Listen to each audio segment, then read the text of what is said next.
ধন্যবাদ। এখন চলছে পশ্চিম বগুড়ায় ধান কাটার মৌসুম।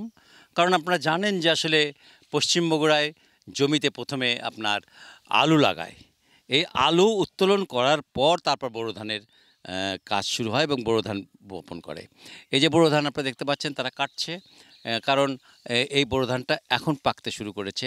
আরেকটা কথা জানিয়ে রাখি যে দক্ষিণ বগুড়া নন্দীগ্রাম সেখানে কিন্তু আরও ১৫-২০ দিন পর কিন্তু কাটা শুরু হবে বোরো ধান। কারণ সেখানেও একই অবস্থা, সেখানেও কিন্তু আলুর চাষ করার পর তারপর আপনার হলো ধান রোপণ করে। আর এখানে আমরা যেটা জানি যে আপনার পশ্চিম বগুড়ায় কিন্তু এই মুহূর্তে আমরা দেখতে পাচ্ছি যে ধান কাটছে। কারণ এখানে আলু একসময় বপন করেছিল। আর এবার কিন্তু সত্যি কথা বলতে কি কোনো রকম আপনার আ ঝড় বৃষ্টি হয়নি। আজকেই একটু বৃষ্টি আমরা এখানে দেখতে পাচ্ছি যে বৃষ্টি হয়েছে, যে কারণে জমিতে সামান্য পানিও জমেছে। আমরা কথা বলবো কৃষকের সাথে। আপনি একটু আমাদেরকে জানাবেন যে আসলে এই জমিতে চাষ করে আপনার কি এবছর তো কোনো ঝড় বৃষ্টি হয়নি, ভালো ধান পাচ্ছেন।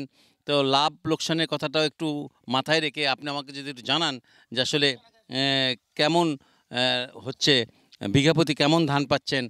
আর লোকসান হবে কিনা, কেমন পাচ্ছেন সেটা একটু বলবেন আমাকে। হয় এবার মোটামুটি একটু ভালো ধান হয়েছে। এবার বৃষ্টি বাদল নাই, বাতাস নাই, মোটামুটি ভালো ধান হয়েছে। ধানের ফলনও একটু ভালো, বিঘাকে 20 মণ 25 মণ ধান আর কি হইতেছে। আপনারা শুনছিলেন কৃষকের কথা। কৃষক বলছিল যে ২০ মণ ২৫ মণ করে ধান হচ্ছে। এটা একটা বড় ব্যাপার। এখন কৃষক ধান কাটা নিয়েই ব্যস্ত।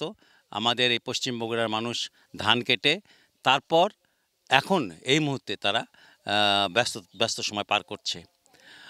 বগুড়ার কাহালু থেকে এই ছিল আমার কাছে সর্বশেষ।